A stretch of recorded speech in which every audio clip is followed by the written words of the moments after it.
I grew up in Lusaka, Zambia, in a family that looked perfect from the outside. Every Sunday we dressed in our best clothes, sat together in church, and smiled for everyone to see. Neighbors called us the happy family, the kind people admired. My parents always held hands in public, always spoke about love, respect, and how family should stick together.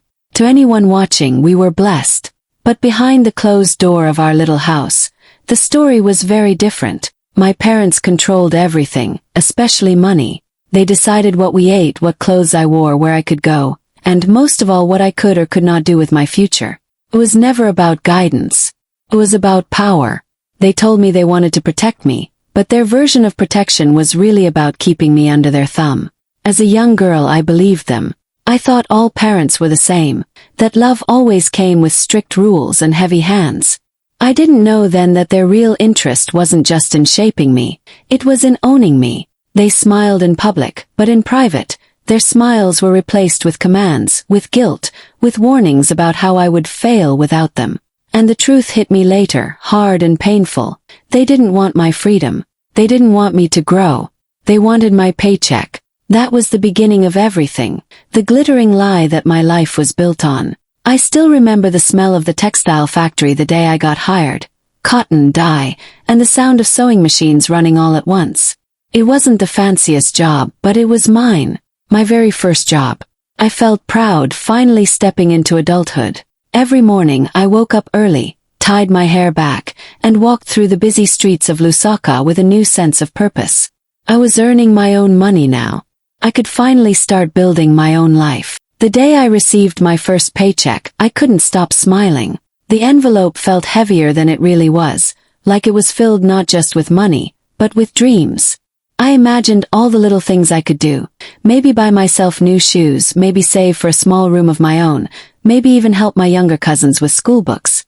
Holding that paycheck made me feel alive, like the world was opening up.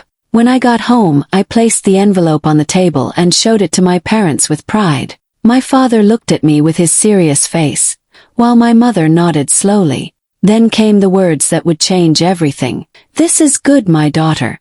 Give it to us. We will save it for you. We know what is best." At that moment I didn't question it. They were my parents. They always spoke about sacrifice, about how they raised me, about how children should honor their parents. So I handed it over with both hands, believing I was doing the right thing, believing my money was safe with them. That night, I couldn't sleep from excitement. I dreamed about the savings growing, about how one day I'd use it to build my future. I trusted them the way a child trusts a parent, completely. But the weeks passed. Months passed.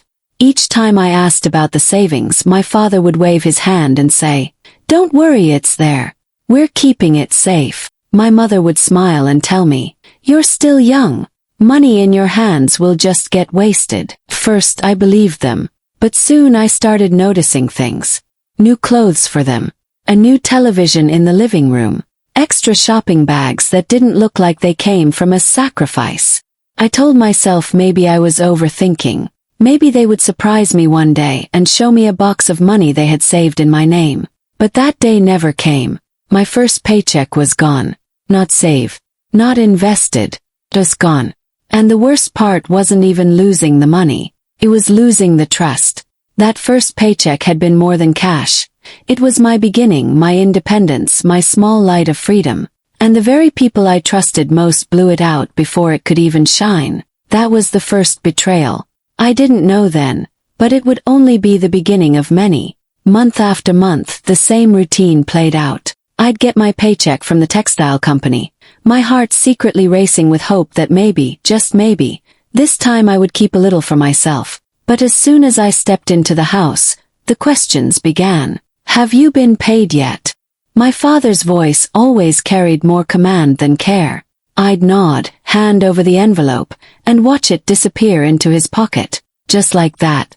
At first I told myself it was temporary, that one day they would hand everything back to me, all neatly saved. But deep down, a small voice kept whispering, "It's not coming back." And still I obeyed, because every time I tried to resist, they had a new weapon: guilt. "Do you know how much we sacrificed for you?" my mother would say, her eyes narrowing. We fed you, clothed you, paid your school fees. And now you complain about giving back a little.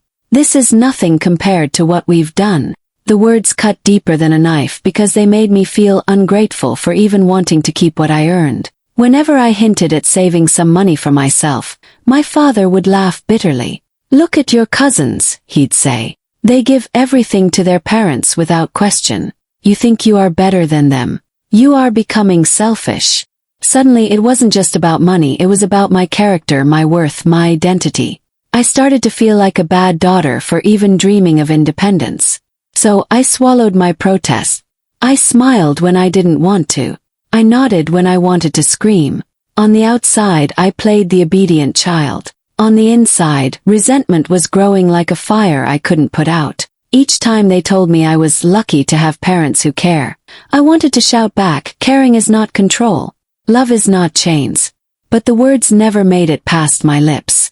I remember nights lying in bed, staring at the ceiling, doing silent math in my head. If I had just been allowed to keep half of my salary each month, by now I could have rented a small room. I could have bought a sewing machine. I could have started my dream tailoring business. Instead, all those dreams were locked away in my parents' pockets. The pain wasn't just financial, it was emotional. It was the constant reminder that my life didn't belong to me, that my role in this family was not to grow but to give. And no matter how much I gave, it was never enough. They always wanted more. I kept my hurt hidden because who would believe me? To outsiders, my parents were loving and generous. But behind closed doors, their love came with chains. And every chain tightened around me, until I barely recognized myself anymore. There was a time when I used to sit by the window after work, watching the buses and minibuses pass by, and dream of a life that was just mine.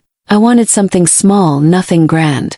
A little room to rent in Lusaka, even if it was tiny, as long as it had a door I could lock with my own key. I pictured myself decorating it with bright fabric, maybe a curtain I stitched myself, a small table where I could eat in peace. That room in my mind was freedom. I also dreamed of starting a tailoring business on the side. Every day at the textile company, I saw how much people valued well-made clothes. I imagined saving a little money, buying a sewing machine, and taking small orders from neighbors and friends. I knew I had the skill and the creativity. All I needed was the chance. But every time I shared these dreams with my parents, it was like pouring water on fire. They killed the flame before it could even rise. Why do you need your own place? My mother would ask, her voice sharp. This is your home. Only selfish children run away to live alone. My father would add, family comes first. If you start chasing independence, who will help us? Who will stand by your brothers and sisters? The way they spoke made my dreams sound like sins. Wanting my own space meant I didn't love them enough. Wanting to start a business meant I was greedy. Slowly, I stopped talking about what I wanted. I learned to keep my ideas locked in my heart, because every time I shared them, they were turned into weapons against me. The years slipped away like this. I would watch other young women moving out, starting small businesses, even marrying and building homes of their own. And me. I was still handing over my paycheck every month, still sleeping in the same room I had grown up in, still being told that family comes first. It felt like my life was on pause while everyone else's moved forward. Some nights, I cried quietly into my pillow, asking myself if maybe they were right. Maybe I was selfish for wanting more. Maybe I was ungrateful for wanting my own life. But deep down, a voice kept whispering, this is not selfishness. This is survival. This is your future. But I couldn't act on that voice. The guilt they planted in me was too heavy. Each time I thought of leaving or starting something of my own, I pictured their faces, angry, disappointed, calling me ungrateful. And so I stayed. I stayed when I wanted to run. I stayed when my heart was breaking. My dreams didn't die, they suffocated. Trapped inside me, gasping for air, waiting for the day I would finally have the courage to let them breathe. I reached a point where I realized if I didn't fight for myself, nobody else would. My parents had taken control of every paycheck, every plan, every little dream. But they couldn't take the coins I managed to hide. So I began my secret. Started small. Each time I bought groceries or helped pay a bill with my salary, I would ask for the change in coins. Instead of handing it over, I slipped some into a small fabric pouch I had sewn myself. It wasn't much, sometimes just a 1 kwacha coin, sometimes 5. But every time I dropped a coin inside, it felt like planting a seed. No one knew. Not my mother, not my father. That little pouch became my private bank, hidden deep in a pile of clothes at the back of my wooden trunk. For months I collected. Every time I opened that pouch and saw the coins shining back at me, my heart raced. It was the only thing in my life that truly felt mine. With every coin, I felt a tiny piece of freedom growing stronger inside me. Eventually, after more than a year of hiding and saving, I had enough. I walked to a small second-hand shop in Lusaka and bought myself a used sewing machine. It wasn't shiny or new. It had scratches and the pedals squeaked a little. But when I touched it, I felt tears sting my eyes. This was mine. My machine. Bought with my own hidden savings. Nobody could take it from me. I set it up in my room late at night when everyone was asleep. At first, I stitched pillowcases and small skirts for practice. Then one of my neighbors asked if I could mend a torn dress. She paid me a few kwacha, and just like that, my secret tailoring gig was born. Word spread quietly. People would knock on my window or slip in through the back gate, asking me to fix or sew something. The money I earned, I hid carefully in the same fabric pouch. Only now the coins were joined by folded notes. For the first time in my life, I felt the sweetness of financial independence. Every stitch on that machine was like a stitch in my soul, repairing the holes that years of control had left behind. When I counted the money at night, I didn't feel guilt. I didn't feel fear. Felt alive. I used some of the money to buy fabric scraps and colorful threads, dreaming of the day I'd create my own designs. But more than the money, it was the feeling that mattered, the feeling that I could make something for myself by myself. It was just a small start, but it was mine. And in those quiet moments, with the hum of the sewing machine in the dark, I finally tasted freedom. And once you taste freedom, even in secret, you can never forget it. One night, I was working late on a dress order for a neighbor. The sewing machine hummed softly, and I was lost in the rhythm of stitching. Suddenly, the door flew open. My father stood there, his eyes cold and sharp. My mother was right behind him, her arms folded, her mouth pressed tight. My heart sank. They had found out. First there was silence. My father stepped into the room, staring at the sewing machine like it was some kind of enemy. "What is this?" he demanded. I froze, words stuck in my throat. My mother answered for me, her voice dripping with anger. "So this is where the money goes. This is what you've been hiding." I tried to explain. I told them I was just doing small jobs, nothing big, that it helped me feel useful. But they didn't hear me. To them, my secret savings and sewing was betrayal. My father's voice grew louder. "You are selfish. After everything we've done for you, this is how you repay us. Hiding money. Keeping secrets." My mother added, "Ungrateful child. We sacrificed everything for you, and you dare to act like this." I felt tears burning in my eyes, but it wasn't sadness, it was fury. For years they had taken every paycheck, every coin, every dream I had spoken aloud. And now, the one thing I built for myself, they were standing there ready to destroy. Before I could move, my father grabbed the sewing machine. My heart jumped out of my chest. "No!" I cried, reaching for it, but he shoved me aside. With one angry motion, he smashed it to the floor. The sound of metal breaking echoed through the room like a scream. My sewing machine, the one thing that was mine, lay in pieces. Something inside me snapped at that moment. I looked at them, my whole body shaking, and the words poured out. "You took everything from me," I shouted, my voice breaking. "My salary, my savings, my dreams. You never gave me a chance. And now, you destroy even what I built with my own hands. Do you want me to have nothing? Do you want me to be nothing?" For once, they were silent. My father's chest rose and fell with anger. My mother looked away, but neither of them spoke. The silence was heavier than the shouting. I stood over the broken machine, tears streaming down my face. I wasn't just mourning the loss of a tool, I was mourning years of my stolen freedom. That machine had been my symbol of hope, my escape plan, my little rebellion. And now it was gone, crushed by the very people who claimed to love me. That night I realized something painful but clear. If I stayed in that house, I would never have a future. They would rather destroy me than see me stand on my own. And I knew then, I couldn't let them win anymore.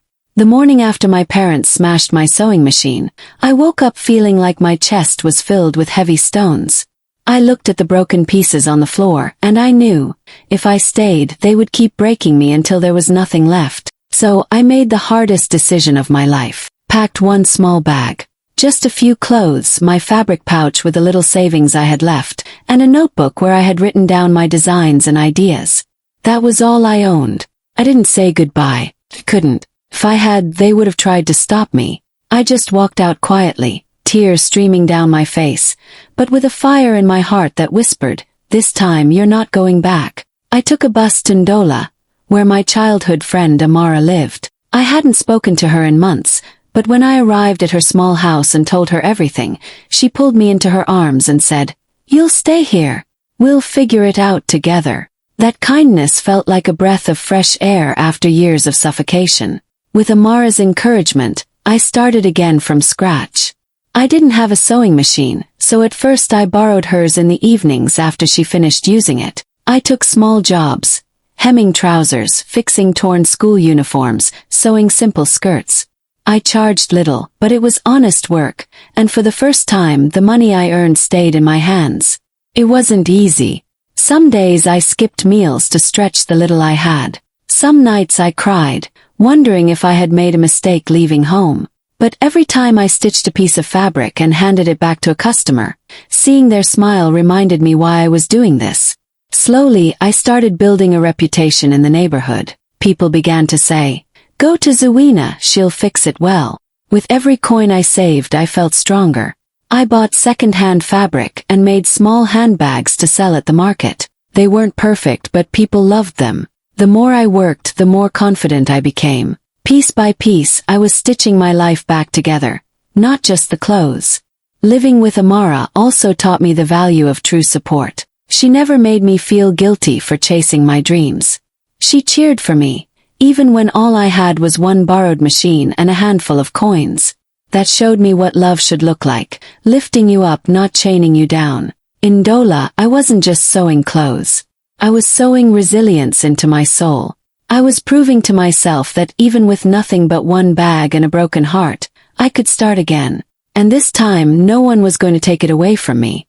Years passed, and life slowly began to change for me. My small tailoring hustle in Ndola grew into something bigger than I ever imagined. I saved enough to buy my own sewing machine, then another, until I had a tiny workshop with 2 young women helping me. We worked long hours, but every stitch carried pride. My designs started catching attention at local markets, and before I knew it, I was supplying uniforms to 2 schools. For the first time I could stand tall and say, I built this with my own hands. Then one afternoon, as I was adjusting a dress on a mannequin, I heard a knock at my workshop door. When I opened it, my heart stopped. It was my parents. They looked older, worn out, nothing like the powerful, controlling figures I remembered. My father's suit was faded, his shoulders slumped. My mother's face carried lines of worry. They stepped inside quietly, almost as if they didn't want the world to see them there. "We need to talk," my father said, his voice softer than I'd ever heard it. They told me they had both lost their jobs. Debts had piled up. The house was close to being taken by the bank. For the first time in my life, they weren't standing tall with demands. They were bending low with desperation. Then came the words that made my stomach twist. "Daughter," my mother said, reaching for my hand, "you know we supported you all these years. Now it is your turn. Help us." I stood there in silence, my hands trembling. Memories flashed through my mind like lightning. The day they took my first paycheck, the countless nights I cried over suffocated dreams, the moment they smashed my sewing machine into pieces. And now, here they were asking for loans. The audacity made my chest tighten. They weren't apologizing. They weren't acknowledging the years they had stolen from me. They were rewriting the past, pretending they had supported me, when in truth they had chained me. I looked at them, my throat dry, my heart racing. For years, I had imagined what it would feel like if the tables ever turned. And now it was happening. The powerful parents who once controlled everything were standing in my workshop, asking me for help. To the outside world, it might have looked like a simple moment of parents in need. But for me it was like watching a story flip upside down. They who once told me I was selfish were now the ones begging for my generosity. They who once called me ungrateful were now the ones reaching for my grace. I could see the shock in their eyes too, as if they hadn't believed I would ever rise without them. As if they never thought the girl they tried to keep small would one day be the only one standing tall. And in that moment I realized, the power had shifted, completely, forever.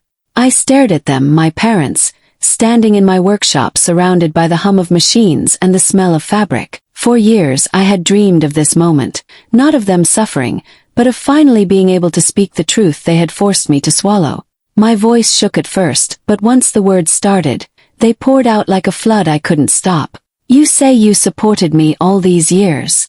Began my chest tight. No, you never supported me. You controlled me. You never saved a coin for me. You took every paycheck, every dream I ever had, and you crushed it. My father tried to interrupt, but I raised my hand. No, you're going to listen to me this time. All my life I listened to you. Obeyed. I believed your lies when you told me it was for my own good. But you weren't saving money for me. You were spending it for yourselves. You called it sacrifice, but it was theft. My mother's eyes filled with tears. Daughter, don't speak to us like this. We are your parents. Parents! I snapped, my voice breaking. Parents protect, they guide, they lift their children up. You didn't protect me, you chained me. Do you remember my first sewing machine? The one I bought with my secret savings. You smashed it into pieces. Do you know what that did to me? It broke something inside me. You didn't just destroy a machine, you destroyed hope. And now you stand here, asking me for loans. The room was heavy with silence. I could hear my own breathing, fast and sharp, as if I had been running. For years, I had rehearsed these words in my head, but saying them out loud felt like ripping open wounds that had been festering. My father finally spoke, his voice low. We only wanted the best for you. The best for me. I laughed bitterly. No, you wanted the best for yourselves. You wanted control. You wanted my paycheck. And when I tried to build something of my own, you destroyed it. Don't twist it now. Don't rewrite the past. Tears were streaming down my face, but I didn't wipe them away. They were proof of the pain, the years of silence, the betrayal. I took a deep breath and looked them in the eyes. I will not let you use me again. Not with guilt, not with tears, not with lies. You made your choices, and I have made mine. I built this life with my own hands, and I will not hand it over to the same people who tried to take everything from me. For the first time they had no words. They just stood there, staring at me like strangers. And maybe that's what they were now, strangers who once pretended to love me, but taught me what love is not. That was the day I finally freed my voice. And once spoken, the truth could never be silenced again. With time, my workshop grew into more than just a business. It became a place of hope. I remembered the girl I used to be, scared, silenced, chained by guilt. I thought about all the young girls in Lusaka and Dola who might be going through the same thing, working hard but never allowed to taste their own freedom. I knew I couldn't just build for myself. I had to build for them too. So, I opened a small skills training center for girls. We started with sewing machines, teaching them how to stitch uniforms, handbags, dresses. But it wasn't only about fabric and thread, it was about confidence. It was about showing them that their hands could create a future that no one could take away. I told them, don't let anyone convince you that your dreams are selfish. Dreams are seeds. And seeds are meant to grow. Every time I stood in front of those girls, I felt like I was speaking to my younger self, telling her the words she had needed all those years ago. My voice was no longer trembling. It was steady, strong, and unafraid. And my message spread. Parents should guide, not chain. If they take your wings, build new ones. That line became my truth, and soon it became a line people repeated, shared, and wrote on posters and social media. Because deep down everyone understood it. We all know what it feels like when someone tries to clip our wings. So I tell my story boldly now, not with shame but with pride, because I am living proof that even when they take everything from you, you can rise, rebuild, and fly higher than they ever imagined.